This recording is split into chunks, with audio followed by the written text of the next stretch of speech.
The blanket was thin, the kind you'd keep in the trunk of a car just in case. It lay folded on a dented cardboard box beside the freezer, the cold air smelling faintly of oil and dust. A single pillow rested on top, its case wrinkled and yellowed at the edges. I stood there, looking at what was meant to be my bed for the night, my breath curling in the air. It wasn't the cold that hurt me most. It was knowing my own child thought I belonged here. Before we continue, I'd love to know, where are you watching from? Comment below. The house looked different in late autumn. The maples lining the street had lost most of their leaves, leaving only thin fingers against a pale sky. I'd always loved this time of year. The air crisp enough to make you pull a sweater close, but not yet biting. From the kitchen window, I could see the neighbor's yard, the grass already scattered with orange and brown. This was my home for over 40 years. My late husband, Henry, and I bought it when we were young enough to still think a mortgage was an adventure. It was a modest, two-story house with a porch just big enough for 2 rocking chairs, where we'd drink coffee on Sunday mornings. Back then, the street was full of young families like ours. Over time, we watched those children grow, move away, and sometimes return with families of their own. It wasn't fancy, but it was ours. The front door still had the same brass knob Henry polished every Christmas Eve, a silly little tradition of his. The walls in the hallway were filled with family photographs, birthdays, school plays, graduations. In every picture, Michael was smiling. My only child. My pride and my reason. After Henry passed, the house became quieter. I filled the days with little routines, tending the roses in the yard, folding laundry while the afternoon sun streamed through the living room window, watching the local news at 6. I lived on my Social Security and a small pension from Henry's job at the paper mill. It wasn't much, but I had no debts and I managed well enough. I kept the place clean, paid the taxes on time, and never once thought of leaving. Then Michael called one evening. His voice carried that edge I recognized from his teenage years. The one he used when he wanted something but didn't want to ask directly. He said they were having a hard time. His job had downsized, and his wife Carla was between positions. Their teenage daughter Lily needed stability. They just needed a place to stay for a little while, until they could get back on their feet. I didn't hesitate. Of course they could stay. This was their home too in a way. I told him the guest room was ready, that I'd stocked the fridge with things they liked. I even baked a pie the day they arrived, thinking we'd sit together at the kitchen table and talk like old times. The first days felt warm. There was laughter in the house again, the sound of footsteps on the stairs, the smell of Carla's shampoo drifting down the hallway. Lily told me about her classes and showed me pictures from her phone. I even enjoyed cooking bigger meals, chicken pot pie, lasagna, roast beef on Sundays. But as the weeks stretched into months, I began to notice small shifts. My favorite coffee cup, the one Henry bought me on our trip to the Smoky Mountains, was moved to the top shelf, out of my reach. My armchair in the living room was pushed to a corner to make space for their larger sofa. The sound of the television grew louder, tuned to shows I didn't watch. The kitchen, once my quiet place, now felt like a crossing of busy highways. Carla had a way of moving quickly, sliding drawers open and shut with sharp clicks, sighing if I lingered too long at the counter. I started taking my tea into my bedroom instead of the dining room. I told myself it was just adjustment, 4 people in a house built for 3. Still, there were moments that felt like shadows passing over me. I'd walk into a room and hear voices drop, sentences cut short. At dinner, Michael would talk about their plans for when things settled down, but never mentioned a date. The nights grew longer. I would hear the sound of the refrigerator opening late at night, muffled laughter from the living room when I thought everyone was asleep. I didn't mind them using the space, but sometimes I felt like a visitor in my own home.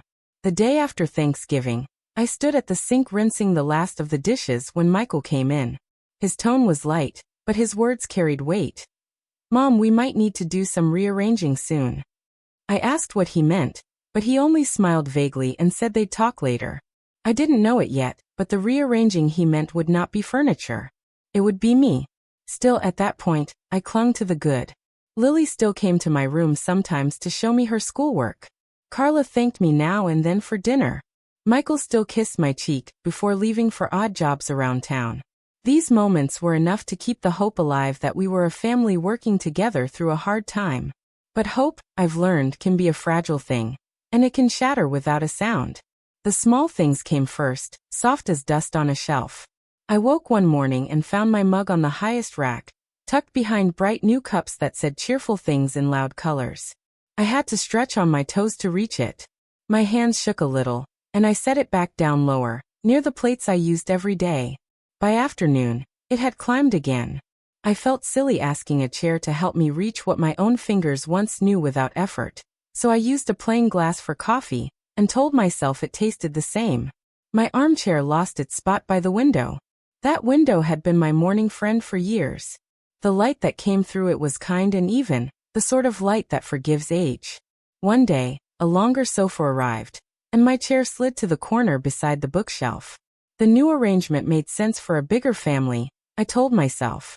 Still, when I sat in the corner, the light could not find me the same way. I watched tiny motes float in the sun across the room, dancing where I no longer rested. The kitchen changed next. A fast kind of hurry settled there. Drawers snapped, cabinets sighed, timers beeped. I learned to move along the edges, to pick times when no one needed the stove, to slip in and out like a whisper. When I spent an extra minute rinsing lettuce, a breath behind me rose and fell, quiet but heavy, like a small storm passing through. I began to eat standing up at the end of the counter, a spot the size of a placemat, my plate balanced beside the basket of bread. It was easier that way. No need to ask for space, no need to slide my chair in or scrape it back. The refrigerator gathered new rules I did not hear spoken. Certain containers seemed to belong to certain hours. My leftovers, wrapped in neat foil, shifted to the back, where the light does not reach. I wrote the date on them the way the woman in the little cooking show suggested. The dates looked tidy and hopeful. A day later, some of those parcels went missing. I did not ask about them. Food should be eaten. That is what food is for. Yet I felt a small sting, as if a part of my careful order had been wiped clean by an unseen hand. There were voices that stopped when I entered, and others that did not stop but turned cooler, flat as a winter pond.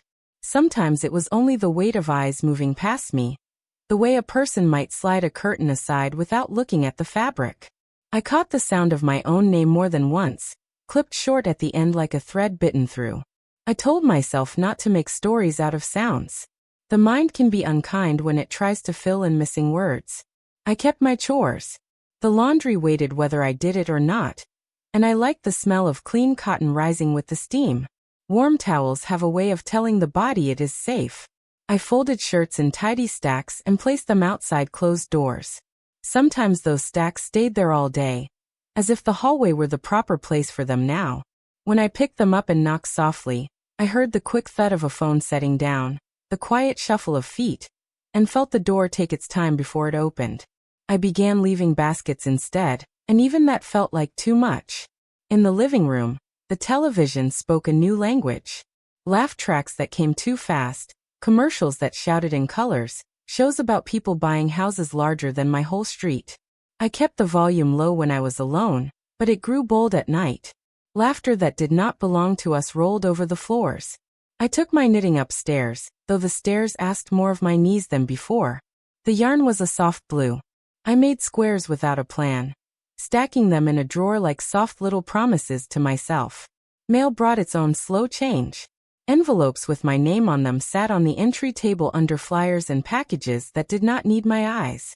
I moved them up 1 inch each time I passed, the way a person might push a boat closer to shore little by little. Sometimes they went missing before I reached them. When I asked the carrier to place them in the metal box by the porch again, he nodded with the kind patience of a man who knows where things belong. For a while, the letters found me. Then one day I saw my Social Security statement peeking out from a stack of glossy catalogs I did not order. I folded it into my pocket and stood on the porch until my heart calmed down. Meals at the long table grew shorter. There were plates enough for everyone, but not always time. I learned to start early and end early, to clear my place before the sink grew crowded. I washed my single fork and single plate and set them on a towel to dry, the beads of water like tiny glass seeds. Some nights, when the clock said a decent hour, I made a small bowl of soup and sat on the bottom stair to eat it. From there, I could hear the low hum of talk from the living room. The rise and fall like waves I did not step into. There were practical matters too. The thermostat changed without a word, a coolness settling through the rooms that made the floors feel like river stones. I added a sweater to my shoulders, and another one to the back of the chair in my room. The electricity bill arrived higher than I expected. I did not complain. Winter comes whether we want it to or not. I learned to turn lights off behind me even in the daylight, a habit born of care and of keeping peace. On Sundays, I used to call the pharmacy to refill my medicine and pick it up after church, a small ritual that kept the world steady. I do not drive much now, so I began placing orders for delivery. Twice the bags were set on the porch and forgotten. I found them in the evening, bottles cold as if they had been left in a field. I brought them in, lined them up, counted the days I had and the days I needed. Nothing was lost, yet something was. A person can feel mislaid even while standing in her own hallway. The house filled with items I did not recognize. An extra set of keys on the hook, a new lockbox near the front door, shoes that multiplied like leaves after a storm. My things learned to shrink. The photo of Henry and me at the county fair slid from the mantel to the bookcase, from the bookcase to a drawer. I told myself it did not matter where a picture sat. The memory lives in me, not in the frame. Still, my fingers touch that frame in the drawer sometimes, the way a person touches the seam of an old dress to be sure it still holds. I tried to give grace in all the places I could. I made room in the closet by letting go of coats I no longer wore. I stacked quilts in the cedar chest and left the hall closet open for backpacks that came and went at different hours. I placed a basket by the back door for mail and a tray for keys. Little systems come busy lives. Yet my small systems were ignored, and the tray filled with things that were not keys. A single screw, a clip, a note without a name. I emptied it at night and set it out again, as if order could be taught by example.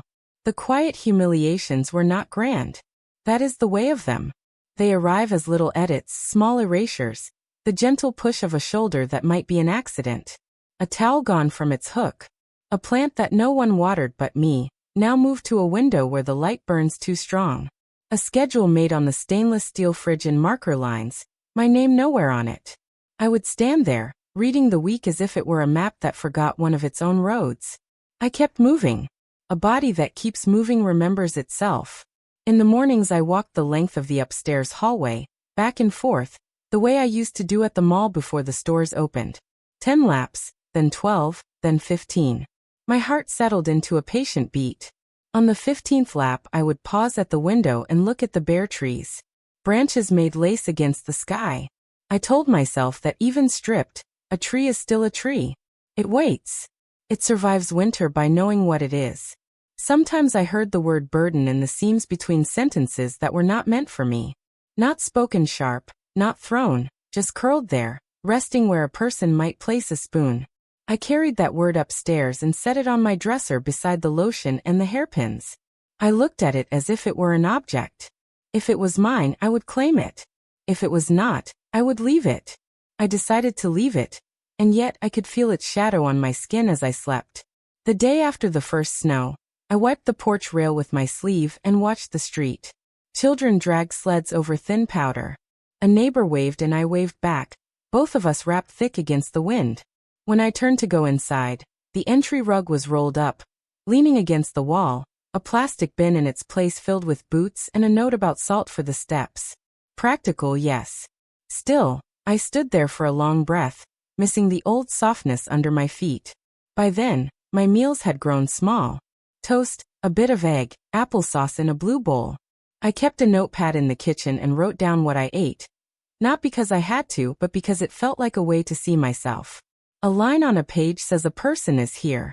Most nights I added tea at the bottom, and sometimes a cookie when the house was quiet. The notepad filled, page after page, a record of small care given and received by the same hands. All of it. The moved chair, the high shelf, the quiet voices, the missing frame, gathered inside me the way snow gathers along a fence, bit by bit, wind pushing it into drifts. None of it was enough to shout over, and shouting never suited me anyway. But I could feel the fence line disappearing. I could feel myself on the far side of it, on land I still owned in name, learning how a person can be slowly moved without being touched.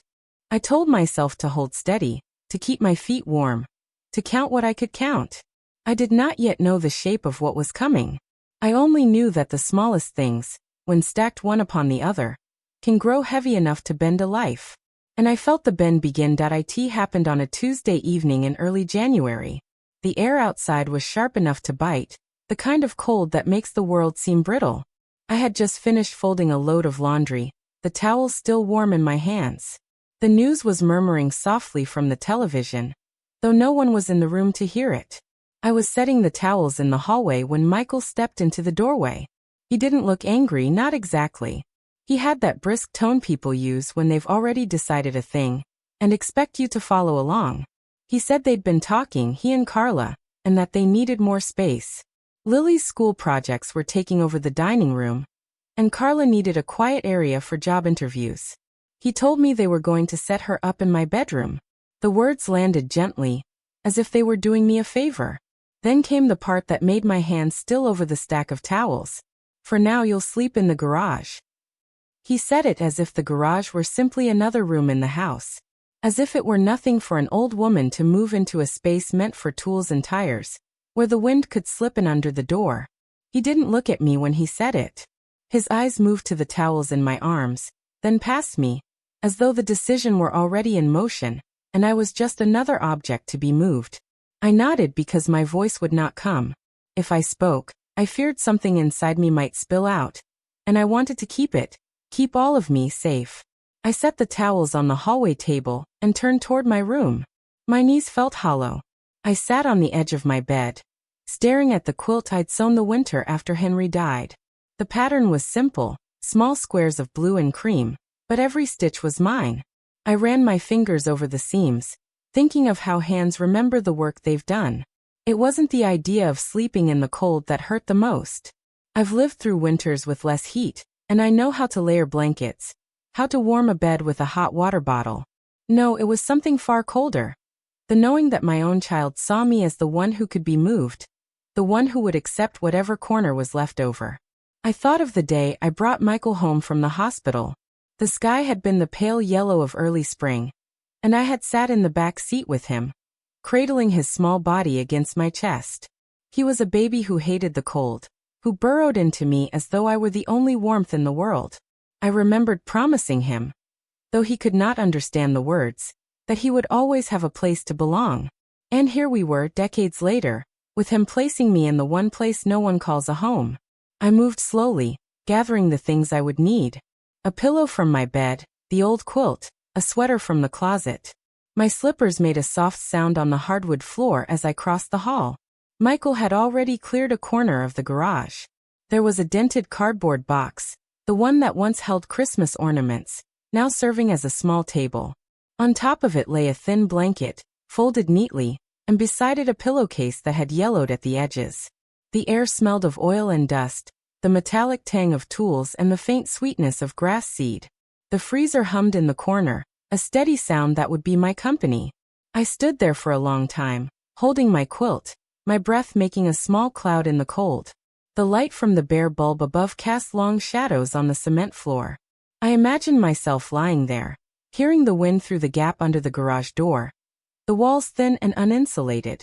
I thought of the mice I'd sometimes heard in the winter, the ones Henry used to trap and carry outside. And then, without deciding, I felt a shift inside me. Not sharp like anger, not loud like protest, but slow and deep, like the settling of earth. Something told me this was not where I would stay.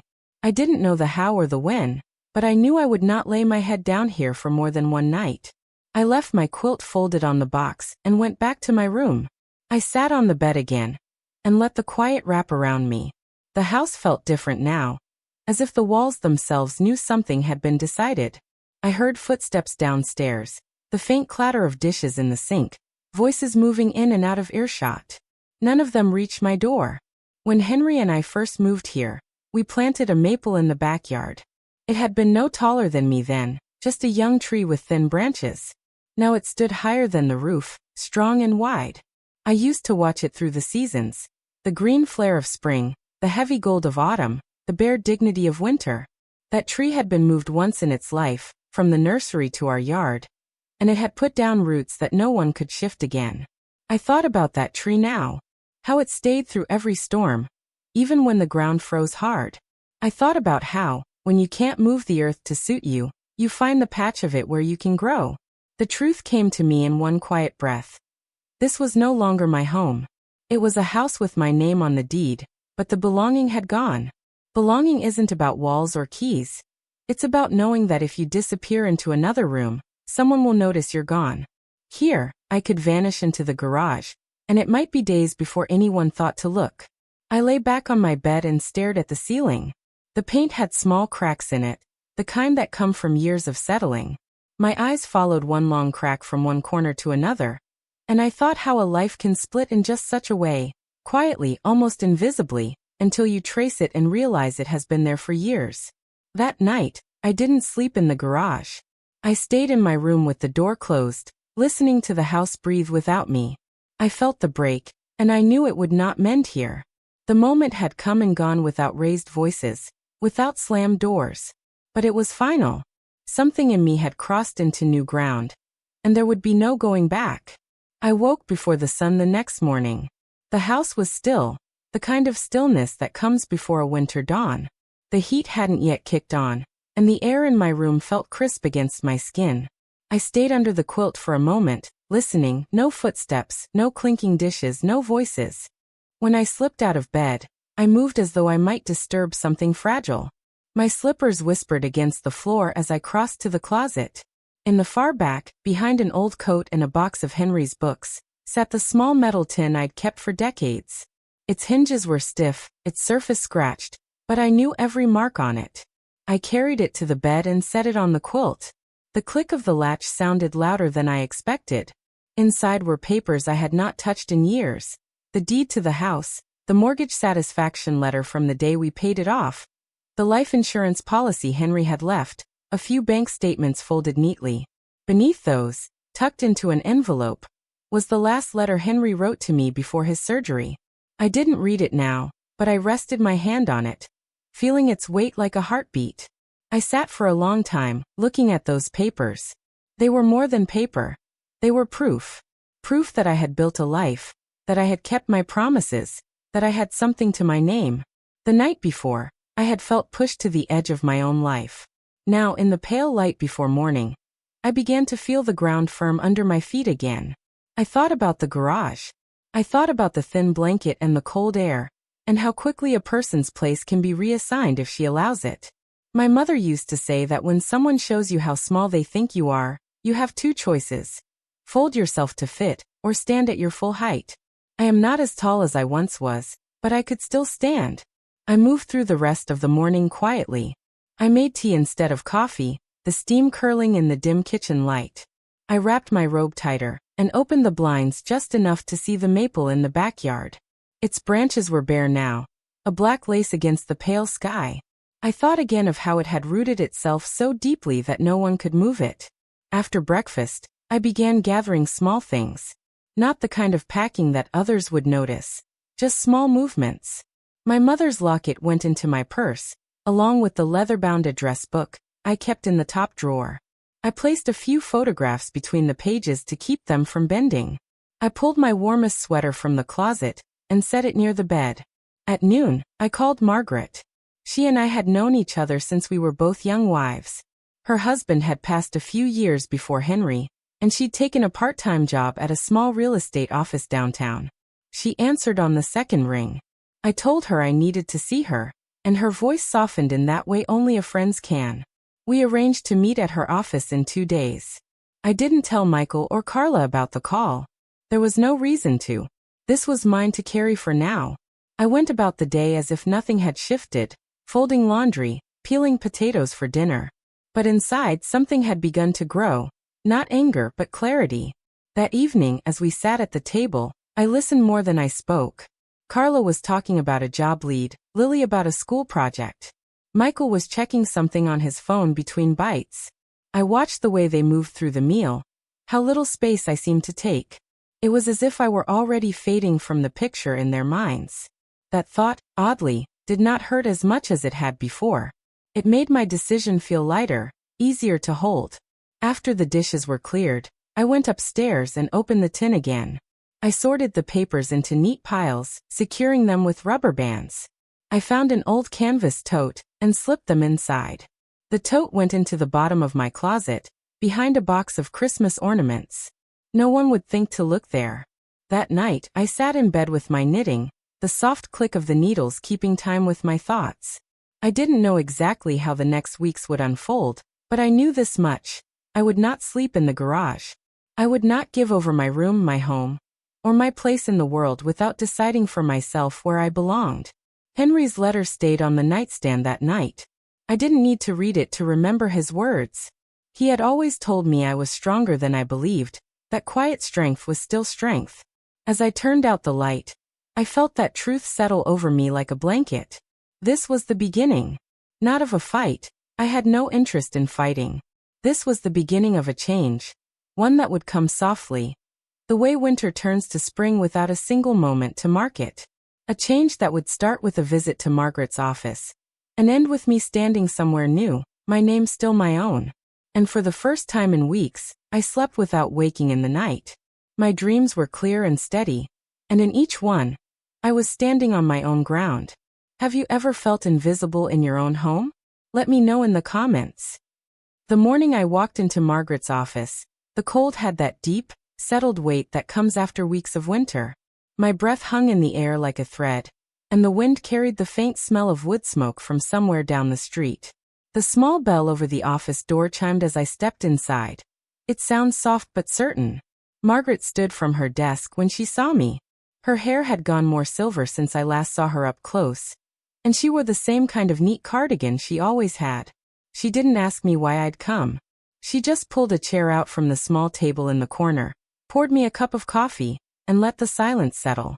When I finally spoke, I told her the truth in as few words as I could. She didn't interrupt, didn't look shocked, just nodded, as though she had been waiting for me to arrive at this point. When I said I wanted to sell the house, she leaned back slightly, considering.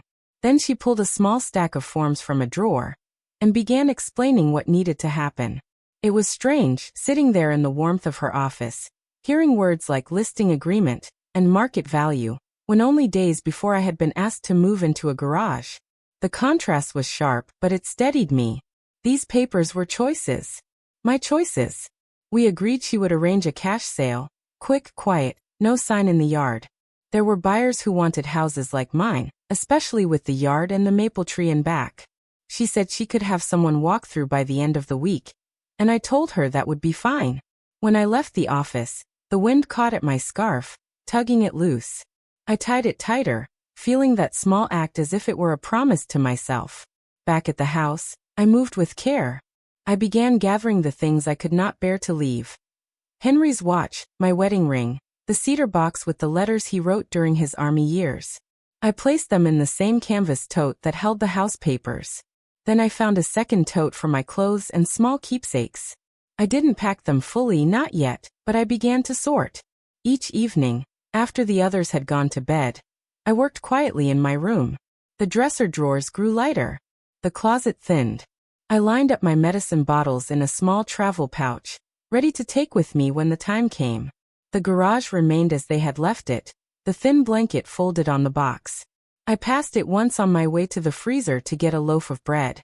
The air in there was sharp and unfriendly.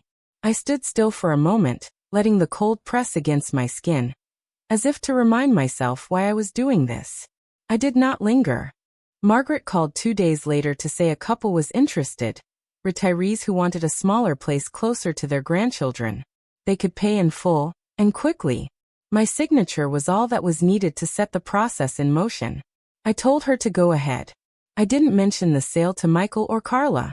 It was not their information to have until I chose to give it. I knew the day would come when they would find out. But for now, the silence was a shelter. Life in the house went on, at least on the surface. Michael talked about a job lead in the city, Carla about new shelves she wanted for the dining room. I nodded and listened, my mind already on a different horizon. Each night, I checked the tote with my papers. The weight of it was comforting. A reminder that my life was not as small as they might think. I still had the means to decide where and how I would live. I began visiting the library in the afternoons, walking slowly along the rows of books until I reached the small table by the window. There, I'd browse the bulletin board, looking at notices for apartments, senior living complexes, and rooms for rent. I took down numbers in my small notebook, circling the ones with a park nearby or a quiet street. On the third visit, I found a flyer for a one-bedroom apartment on the edge of town, just across from a little public garden. The picture showed a balcony with a view of bare trees. I traced my finger over that picture, imagining the leaves returning in spring. I called the number the next morning, speaking softly in the kitchen while the others were upstairs. The landlord's voice was warm, and she said the place would be available in a month. She invited me to come see it that Saturday. I agreed, my heart steady in my chest. The days that followed felt like a quiet countdown. I continued my chores, washing dishes, folding laundry, but with the knowledge that each task was one of the last I would do here. I made sure the maple tree outside my window was watered at its roots, breaking the frozen soil enough to let the water in. It felt like saying goodbye. Margaret called again to say the buyers wanted to move forward. We set a closing date just 2 weeks away. She assured me everything was moving quickly and cleanly. That night, I opened Henry's last letter. His handwriting was the same as it had been on grocery lists and birthday cards. A little uneven but steady. He wrote that no matter what came, I should remember the home we built was more than boards and walls. It was the life we carried in us. And if I ever had to leave it, I would still carry him with me. I folded the letter and placed it back in the tin. Then I turned out the light, knowing that in a matter of days, the house would no longer be mine. And yet, in a way, it would always belong to me in the only way that matters. I was not running away. I was walking toward something.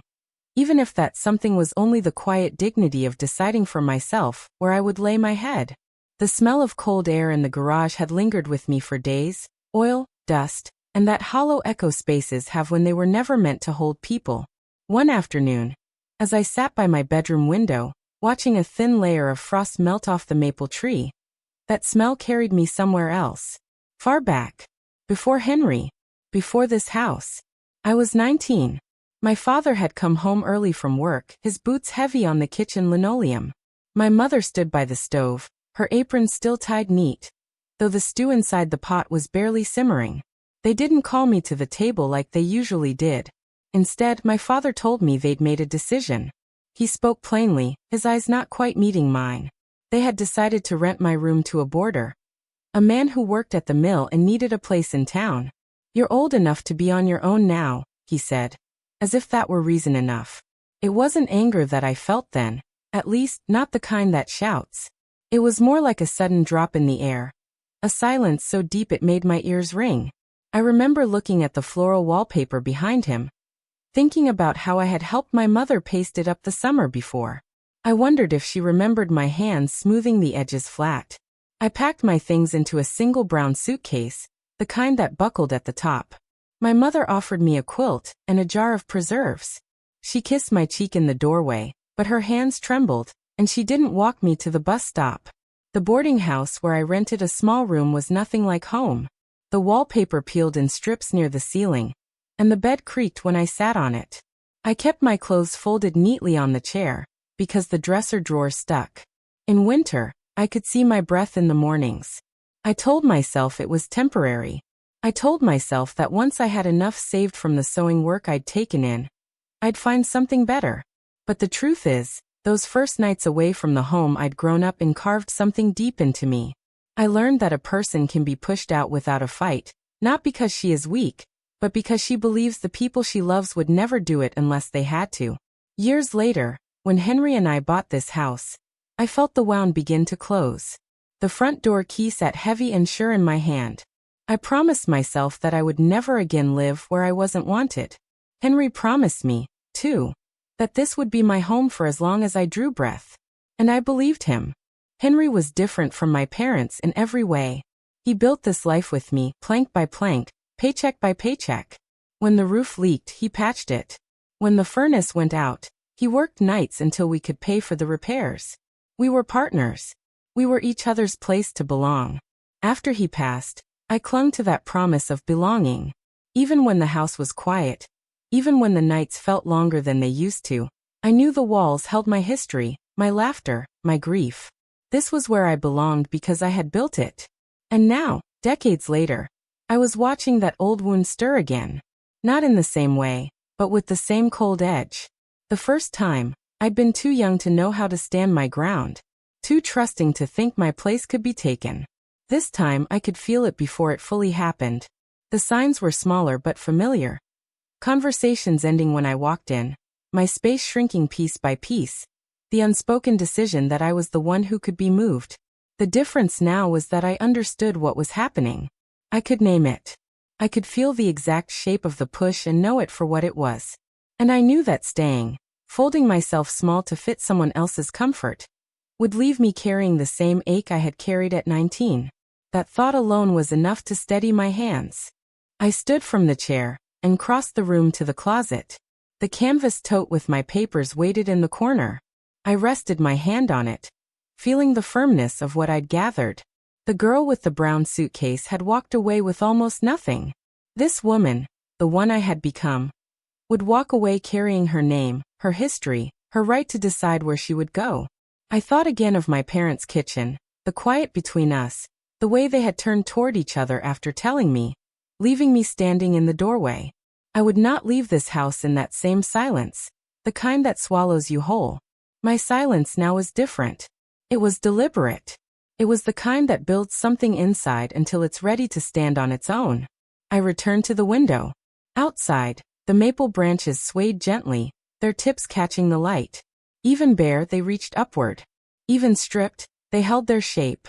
The past had taught me that some losses arrive without warning, but it had also taught me something else, that leaving can be its own kind of strength.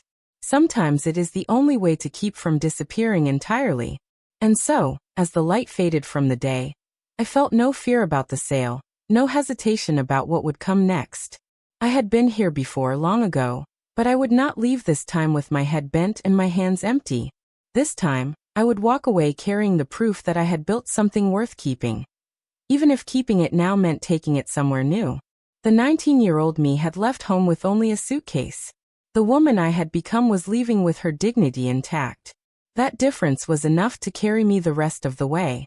It was early afternoon when I heard them. The light outside was weak, the kind of winter sun that casts long, pale shadows without much warmth. I had been upstairs in my room, sorting through the last of my dresser drawers, placing only what mattered into the canvas tote. I moved slowly, careful not to draw attention. The sound of their voices came faintly through the floorboards. Carla's tone was sharper than usual, not angry but clipped, as though she were listing off a set of instructions. Michael's voice answered low, almost cautious. I paused, holding one of Henry's old flannel shirts in my hands, and listened. I hadn't meant to eavesdrop. But sometimes the truth doesn't wait for permission. It slips in through cracks you didn't know were there. She's not going to need it much longer, Carla said. There was a pause, a rustle, perhaps papers being moved. If we get her to sign it over now, she continued, we can avoid the mess later. We could sell and put the money toward the new place, something bigger. Michael said nothing for a moment. I could hear the weight in his breathing. Then he spoke, too quietly for me to catch every word, but I heard enough. It's still in her name.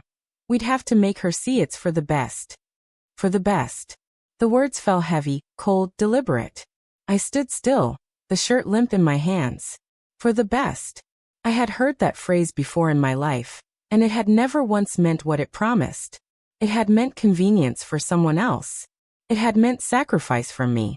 I folded the flannel carefully, not because it needed folding, but because I needed my hands to be steady. The old fabric was soft from years of washing. The pattern faded to almost gray. Henry had worn it in the yard, mending the fence, raking leaves. I could see him clearly in my mind, sleeves rolled up, head bent to his work. He had built this place for us. The idea that someone could take it from me, his work, my years, our life, as though it were simply a piece to be moved on their board, that thought cut deeper than anything that had happened yet. The conversation below shifted to other things, a bill to be paid, a call to return, but I no longer heard it. The words I had caught were enough to carry the full weight of what was coming. This had never been about space. Not about Lily's school projects or Carla's job search. It had been about the house from the start. The garage was not just a corner they could spare me. It was the first step in moving me out entirely. I set the shirt on the bed and sat beside it. My hands rested in my lap, still and calm. The calm was not the kind that comes before peace. It was the kind that comes when you see the truth without any more disguise. I thought back to the day we signed the deed all those years ago. Henry had stood beside me at the kitchen counter, his hand warm at the small of my back as we signed our names in black ink. We'd looked at each other and smiled. Not because we had a piece of paper now, but because we knew what it meant. It meant we belonged here. We had paid for that belonging with years of work, careful saving, and the steady love of two people building a life. Now, my own child was speaking about that belonging as if it were a loose coin to be pocketed. I rose from the bed and crossed to the closet. The tote with the deed inside was there, solid, unyielding. I ran my hand over it once, just to feel its shape. They could not touch this without me. That truth gave me a kind of still power. Downstairs, a door closed, the front by the sound of it. Their voices moved into the distance, perhaps to the car, perhaps just out of my reach. I did not follow. I stayed where I was, the light from the window falling across the maple tree outside. The branches were bare, yes, but the trunk was strong. A person could lean against it and not fear it would give way. I remembered something Henry once said when we were first married. We had been talking about money, about how to keep what we'd earned safe. He told me that no one could take from you what you guard with both hands and a clear mind. At the time, I thought he was speaking only of bank accounts and savings bonds. But now, I understood he had meant more than that. Guarding isn't always about locking something away. Sometimes it's about knowing the moment when you must close the door and hold it shut. I closed my closet door gently. The decision was already made, had been perhaps, since the night Michael told me about the garage. But now, there was no room for hesitation. The sale to Margaret's buyers would go through. My new place, wherever it ended up being, would be mine in every sense. They would find out soon enough. The day would come when the truth would arrive at their doorstep in the form of papers they could not ignore. I did not know what they would say then, but I knew what I would feel. The solid weight of my own choice. That evening, I kept to my room. I heard them come and go, the sound of Lily's laughter from the television, the clatter of dishes in the sink. No one came upstairs to me, and I did not go down to them. I lit the small lamp on my nightstand and sat in its glow, knitting another square of soft blue yarn. My hands moved without needing thought, the pattern so familiar that it left my mind free to wander. Each stitch felt like another small piece of myself I was taking back, weaving into something I could carry forward. When I finally set the knitting aside, the house was quiet. I stepped to the window and looked at the maple again. The moon had risen behind it, the light outlining each branch. They stood out sharp and clear against the sky, unmoving despite the cold wind. I thought, that is how I will stand now, quiet, unshaken, rooted in my choice. And when the day comes, I will walk away on my own 2 feet, carrying what is mine, and leaving the rest behind. From that day on, I stopped explaining myself. Not out of spite, and not because I wanted them to guess at my thoughts, but because I no longer owed my life's details to people who were making plans without me in them. At breakfast, I no longer asked what they wanted for dinner. I made a single plate for myself in the mornings, washed it, dried it, and returned it to the cupboard. The sink no longer filled with my dishes. My chair at the table stayed pushed in, the cushion undisturbed. I did my laundry early, before anyone else stirred, folding it and taking it straight to my room. The hallway no longer bore baskets of neatly stacked shirts or towels waiting to be claimed. I kept my things within my space, and my space became a place no one else entered. The canvas tote with my papers stayed near the bed, zipped and ready. Next to it, I began a second bag. Clothes I would need in the first week after leaving, my Bible, the framed wedding photo of Henry and me, my knitting. These were the pieces that made me feel most myself. The rest, the furniture, the dishes, the things too large or too worn to carry, would stay with the house. I had no interest in fighting over them. My conversations with them became shorter. I answered questions simply, and if none were asked, I said nothing. The silence wasn't cold, but it was firm. It gave me room to think, to prepare. When they gathered in the living room, I stayed upstairs. I no longer sat in the corner chair, pretending to watch programs I didn't care for. Instead, I opened the window just enough to let in a ribbon of winter air, and listened to the sounds of the street. A neighbor's dog, a distant snowplow, the wind through the bare branches of the maple. I started taking walks after lunch, wrapping my scarf tightly, and keeping my gloves in my pocket. I walked without aim, letting the streets take me where they wanted. Sometimes I ended up at the library, where I would sit by the bulletin board and read notices for community events, apartments, and volunteer opportunities. I didn't take any more flyers. I already knew the apartment near the public garden was the one, but I liked being there. It reminded me that life outside these walls still existed, waiting. The buyers came for a walk through one quiet afternoon. Margaret had arranged it while Michael and Carla were both out. The couple was gentle-spoken, their eyes lighting at the sight of the backyard maple. They spoke of their grandchildren and how they'd plant flowers along the fence in spring. I said little, only that the house had been well loved. When they left, the air in the house felt different. I could almost see the room shifting, no longer mine, not yet theirs, but in between. It didn't make me sad, only certain. I began eating dinner earlier, before the rest of the household. A bowl of soup, a slice of bread, a cup of tea. Then I would wash my dishes, wipe the counter, and retreat upstairs. This small change meant I no longer had to sit through their conversations about future plans that didn't include me. I stopped opening their mail when it arrived mixed with mine. I stacked it neatly on the table without sorting it, keeping my hands only on the envelopes with my name. The small act felt like drawing a line that no one else could cross. In the evenings, I worked on my knitting. The squares of soft blue yarn had grown into a neat stack, enough to stitch together into a blanket. I imagined it on my bed in the new apartment. A piece of this time transformed into something warm. Michael must have noticed the change, though he didn't speak of it. Once, I caught him glancing at the closed door of my room as he passed, his brow furrowing slightly. Carla seemed more at ease without me in the kitchen or living room. Lily was the only one who knocked, just once, to ask if I had any cookies left from the batch I'd made weeks ago. I gave her the last two, wrapped in a napkin. One night, I heard Michael and Carla talking in the kitchen. Their voices were low, but the words carried. "She's been different," Carla said. Michael replied with something I couldn't make out then. "Maybe she's finally getting used to the idea." I smiled in the dark of my room. They had no idea the idea I was getting used to was my own. The days slid by, each one bringing me closer to the moment I would leave. The maple outside stood as it always had, bare but unbroken. I found myself looking at it often, as if it were keeping time with me. When the call came from Margaret to confirm the closing date, I wrote it down in my small notebook. I didn't circle it, didn't mark it with stars. It was simply a date, one I would meet quietly on my own terms. From that point on, I was already gone in spirit.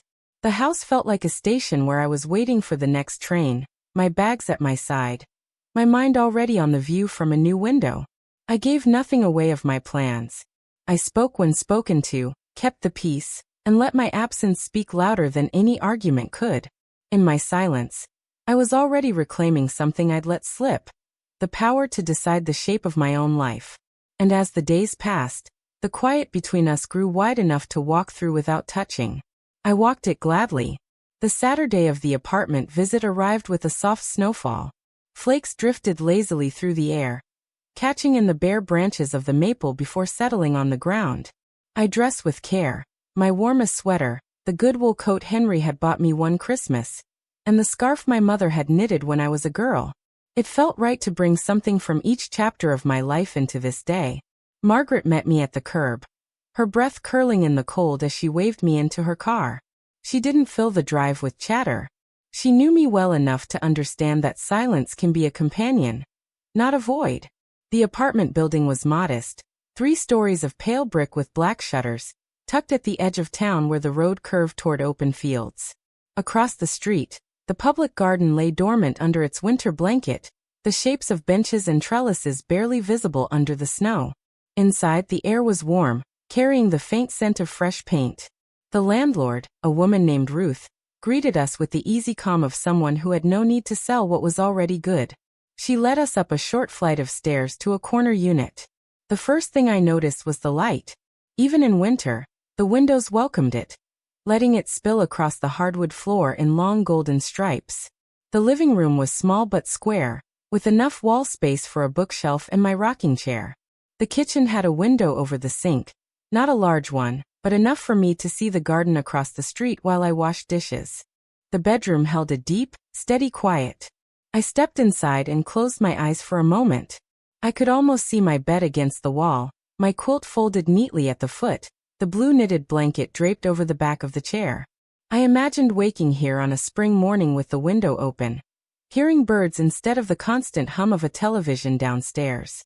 Ruth opened the sliding door to a small balcony.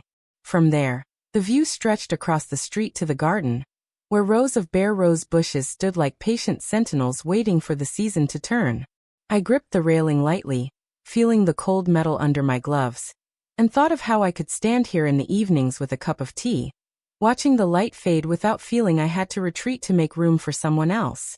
When we returned inside, Ruth explained the terms: simple, clear, nothing hidden. The rent was within my means. Utilities were modest. The apartment would be ready in 3 weeks. She asked if I wanted to think about it. I shook my head gently. I didn't need to think. I told her yes, and I meant it. My voice surprised me with its steadiness. We signed the preliminary agreement at the small kitchen counter. My name, in my own handwriting, on paper that no one else could claim. Margaret smiled as she slid the pen back toward me, her eyes warm with quiet pride. On the drive back, I looked out the window, watching the snow drift across the fields. The thought came to me, clear and without sorrow, that this was the last winter I would spend in the old house. By the time the maple outside my bedroom window budded in spring, I would be looking out at roses instead. Back home, I went straight to my room and opened the closet. I moved the second tote beside the one with my papers.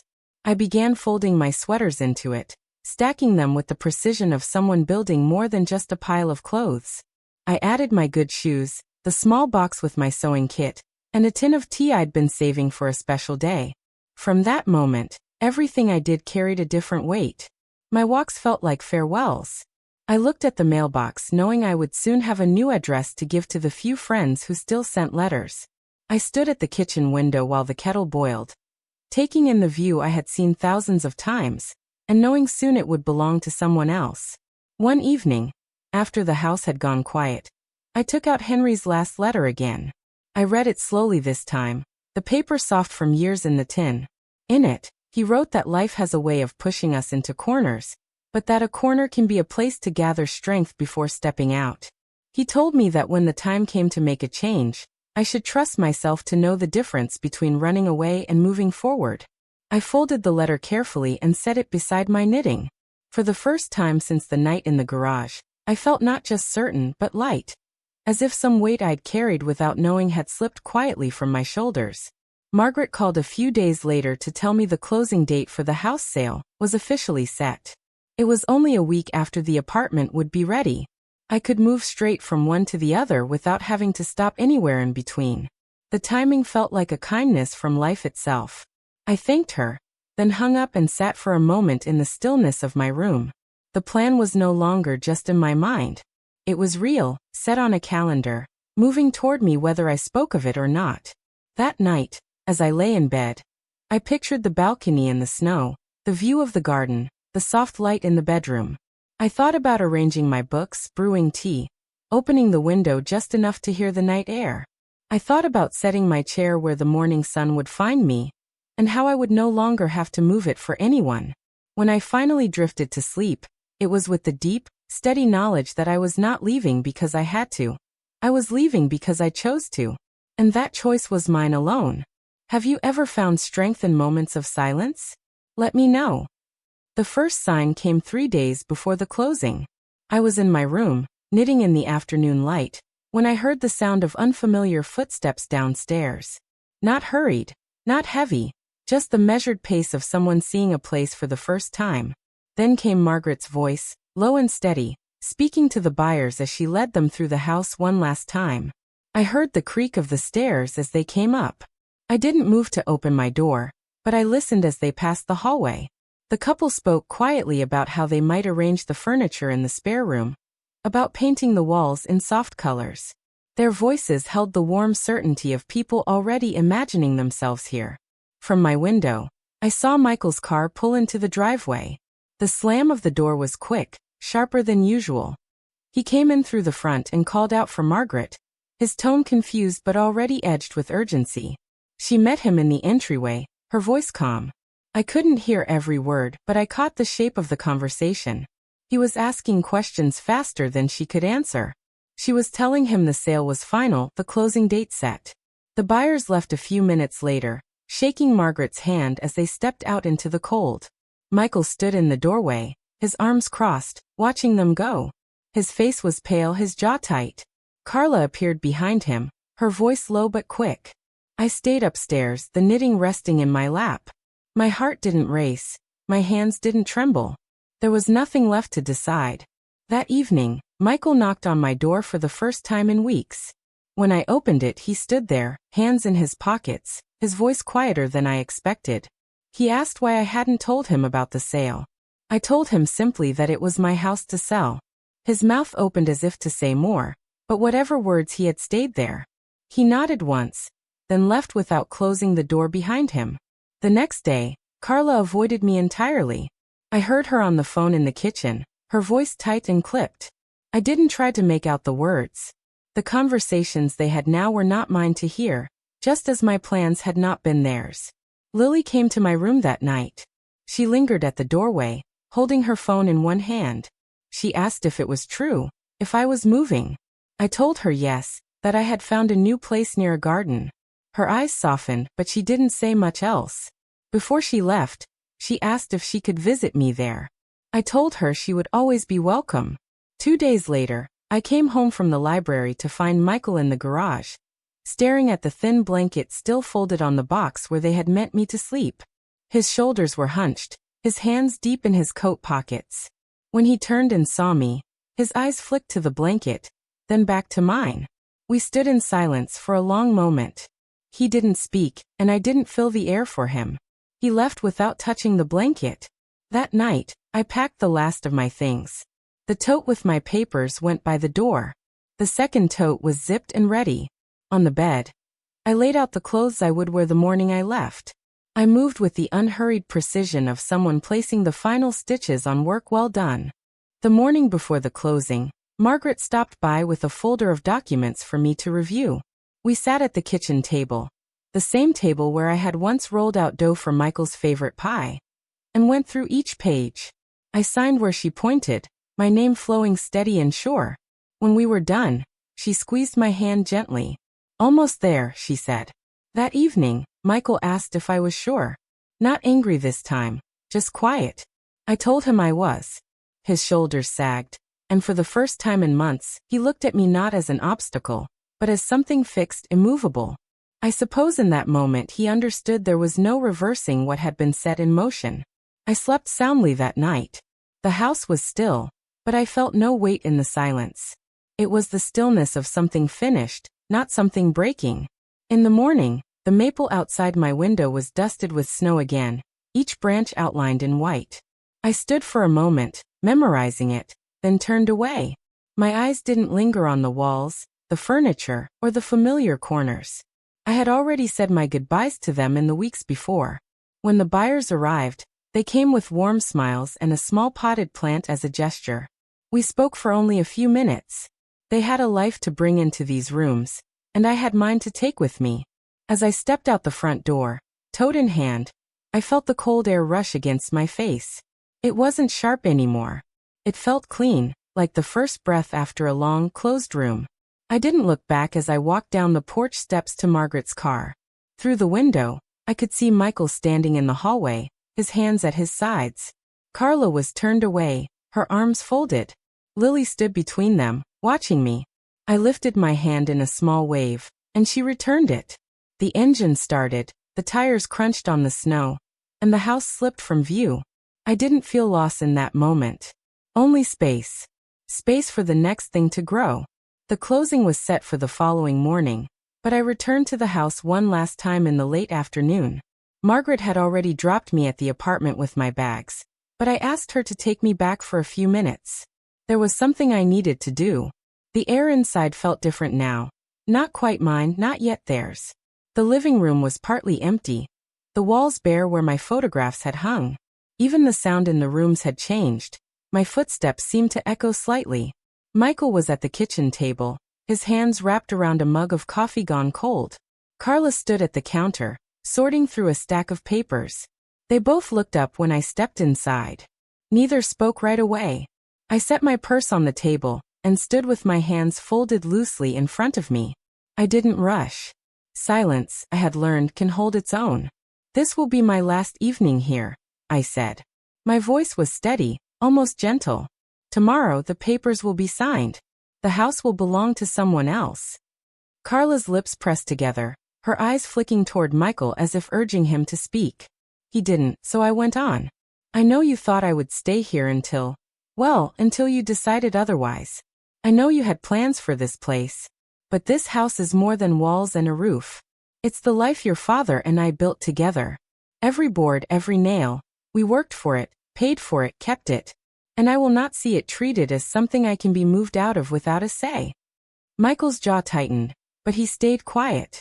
His eyes met mine for a moment before slipping away. "When you asked me to sleep in the garage," I said, "I realized something. It wasn't the cold that I minded. I've known cold before. It was knowing my place here had become so small in your mind that you thought it could be given away. That was the day I decided my place would no longer be decided by anyone but me." Carla shifted, the papers in her hands rustling. "You could have talked to us." "I could have," I said, my voice even. "But I listened first. And what I heard told me all I needed to know.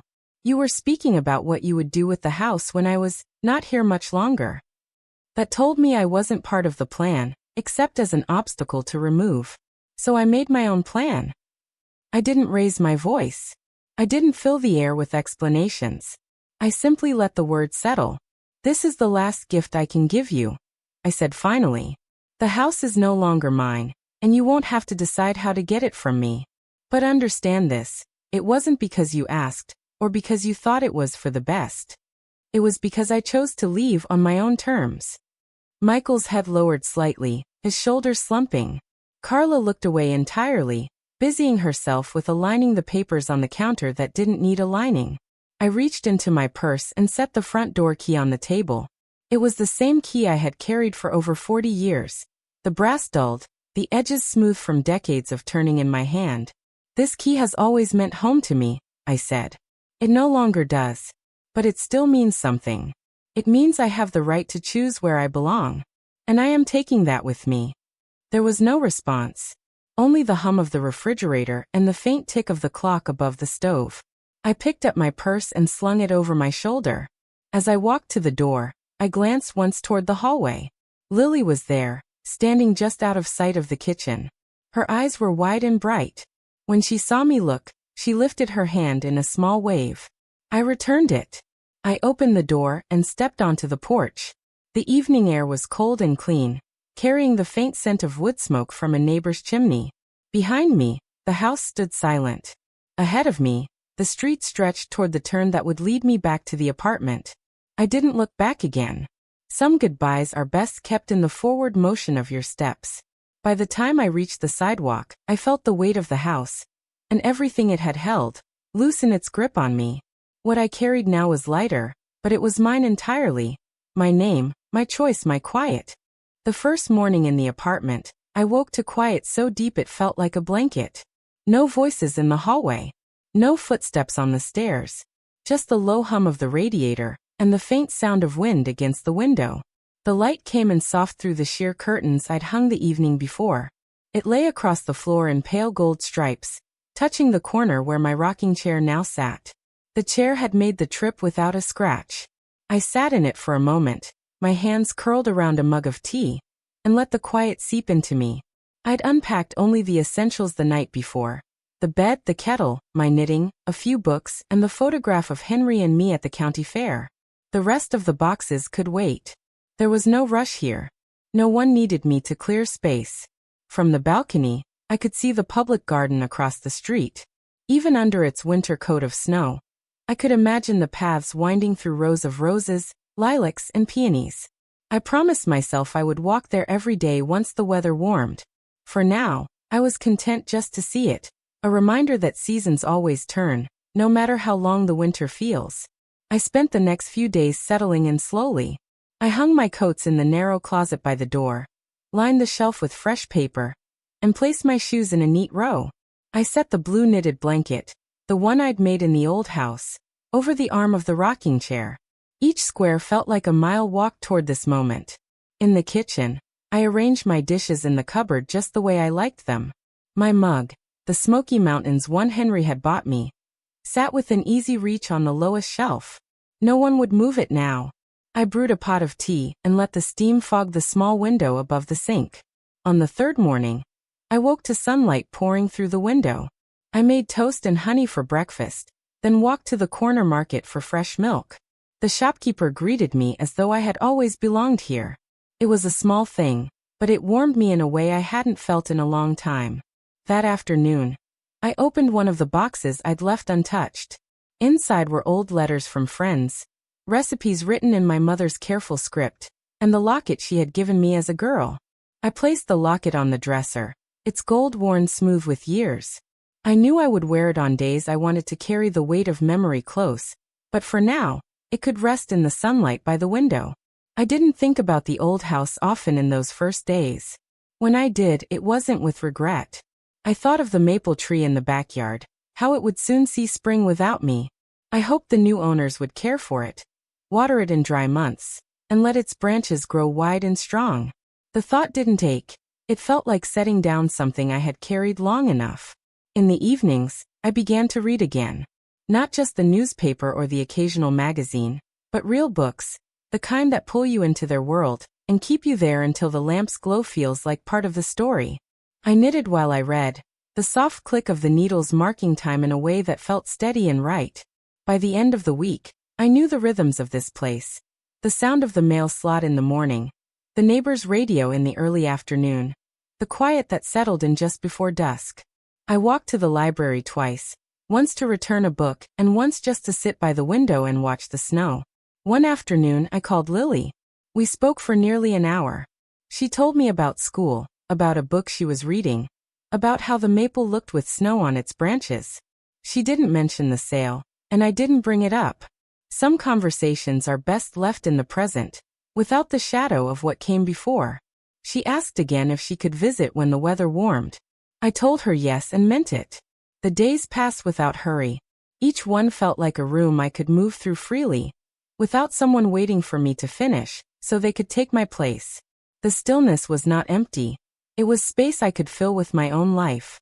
I thought often of Henry during those first weeks, not with the ache of loss, but with the quiet gratitude of someone who had been deeply loved. I imagined what he might say if he could see me now, how he would notice the way the light falls in this place, how he would stand on the balcony with his hands in his pockets, surveying the view like it was already ours. I kept his letter in the top drawer of the nightstand, beside my reading glasses and a small notepad. Some nights I read it before bed, letting the words settle over me like the last piece of the day. Other nights, it was enough just to know it was there. Little by little, the apartment became mine. The scent of fresh bread after I baked a small loaf. The sound of the kettle just before it whistled. The sight of my chair by the window in the morning sun. These were the things that made it home. Not the size of the rooms or the view from the balcony, but the way I could move through it without asking permission. I didn't feel triumphant, not in the way people think of when they imagine leaving something behind. It wasn't a victory to me. It was something quieter, deeper. The knowledge that I had chosen my own place, and that I belonged in it simply because I had claimed it. And in that stillness, I found what I had been missing all along. Not a house, not even a room, but the certainty that my life was mine to shape. Sometimes, in the early morning, I stand on the balcony with a cup of tea and watch the first light touch the garden across the street. Even in winter, there is life there. The dark shapes of bushes holding steady under frost, the bare vines clinging to their trellises, waiting for spring. I think often about that night in the garage, about the thin blanket folded on the box and the cold smell of oil and dust. At the time, it felt like the smallest thing could break me. But I've learned something since. It isn't the cold that ends you. It's forgetting that you have the choice to step into the warmth somewhere else. Leaving that house wasn't the end of my story. It was the beginning of living on my own terms again. There was no shouting, no slammed doors, no sharp words to carry with me. Just a quiet decision, made in my own heart, and followed one steady step at a time. The apartment isn't large, and it isn't grand. But when I open the door, every inch belongs to me. My chair sits where I place it. My mug stays within reach. My bed is mine alone. And in that space, I have found something I thought I'd lost, the simple dignity of belonging to my own life. If you've ever felt unseen, or been made to feel small in a place you once called home, I hope you'll remember this. Your worth is not decided by the ones who overlook you. And sometimes the greatest strength is not in holding on, but in letting go with your head high and your step steady. Home isn't where you live. It's where you are allowed to belong. If you've ever felt unseen or forgotten, you're not alone. Share your story in the comments. Someone out there might need to hear it.